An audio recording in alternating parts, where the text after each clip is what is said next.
ជំរាបសួរពុកម៉ែបងប្អូនថ្ងៃនេះម្ដាយខ្ញុំគាត់ធ្វើសម្លស្ងោរសយងចេកឆ្អឹងជំនីជ្រូកជាដំបូងម្ដាយខ្ញុំបានទៅកាត់គល់ស្លឹកគ្រៃហើយនឹងជីនាងវងដែលបានដាំនៅខាងមុខផ្ទះបងប្អូន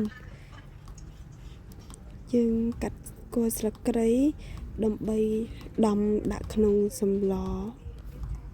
ពេលទៅកាត់គល់ស្លឹកគ្រៃឆ្កែនៅផ្ទះខ្ញុំតាមរហូតបងប្អូនរត់តាមរហូត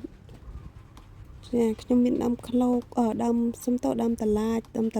បានផ្លែមួយហើយបន្ទាប់មកទៀតគាត់ក៏បន្តទៅហាន់ទុយងចេកដើម្បីដាក់ក្នុងសម្លបងប្អូនហាន់ជាចំណិតតាមតម្រូវការទុយងចេកនេះគឺបងប្អូនគាត់បានផ្ញើមកឲ្យអញ្ចឹងណាបងប្អូនគាត់ដាំខ្លួនឯងធម្មជាតិពិតផងដែរបងប្អូនថ្ងៃនេះមានទាំងស្លឹកគ្រៃធម្មជាតិជីធម្មជាតិហើយនិងទុយងចេកធម្មជាតិប៉ុន្តែសម្រាប់ឆ្អឹងជំនីជ្រូកគឺខ្ញុំបានទិញពីផ្សារចាបងប្អូនបន្តមកទៀតក៏យើងបន្តទៅកាត់សាច់ជាដុំតាមតម្រូវការដែលបងប្អូនចង់កាត់ចឹងណាបងប្អូនហើយក៏បន្តមកទៀតម្ដាយខ្ញុំក៏បានលាងជីឲ្យស្អាតដើម្បីបងសម្លពេលឆ្អិនណាបងប្អូន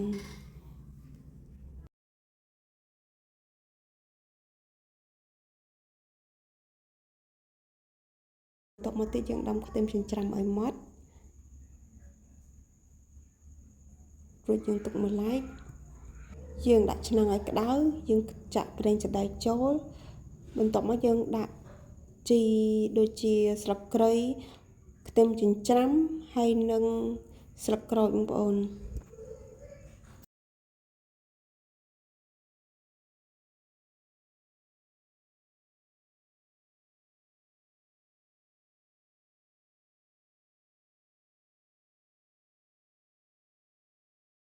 បន្ទាប់ពីកូរ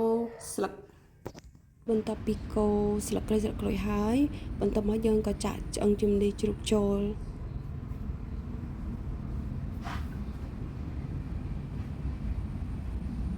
យើងកូរមើលតើឲ្យសព្វចូលជាតិគ្នាមើលទៅមកល្មមហើយក៏យើងចាក់រ៉ូឌីចូលយើងចាក់អំបិលប៊ីចេងស្ករចូលបន្តិចហើយបន្ទាប់មកក៏យើងដាក់ទឹកត្រីចូលបន្ទាប់មកទៀតយើងកូរសាច់ឲ្យចូលជាតិគ្នាជាមួយនឹងគ្រឿងហើយយើងរំងាស់មួយសន្ទុះសិនយើងទុកឲ្យរឹងពុះយូរបន្តិចទើបយើងចាក់ទឹកចូលលៃមើលមកល្មមសមនឹងទឹកនិងសម្លរបស់យើងបងប្អូនបន្ទាប់មកទៀតយើងមកលាងជីគ្រប់មុខរបស់យើងហើយក៏យើងទុកម្លែកយើងក៏មកមើលសម្លរបស់យើងឃើញថាពុះហើយក៏យើងឃើញវាពពុះចេញមកអាជាតិកំអែលសាច់ឆ្អឹងជំនីយើងដួសពពុះនឹងចេញក្រៅបងប្អូនបន្ទាប់មកទៀតក៏យើងមើលទៅសម្លរបស់យើងមើលល្មមថាផុយសាច់ហើយក៏យើងទៅបង់សម្លសុំតោះបងប្អូនបង់បន្លែចូលតែម្ដងបងប្អូនបន្លែសយងចេកគឺមានសារៈប្រយោជន៍ច្រើនណាបងប្អូនជាពិសេសគឺសម្រាប់អ្នកកាត់ជំងឺផ្អែមសយងចេកក៏អាចកាត់បន្ថយជាតិស្កររបស់យើងផងដែរបងប្អូនបន្ទាប់មកទៀតយើងដាំសម្លមើលទៅឃើញមករាងឆ្អិនហើយគឺយើងរៀបចំហាន់ជីរបស់យើងបង់ចូលក្នុងសម្លតែម្ដងបងប្អូន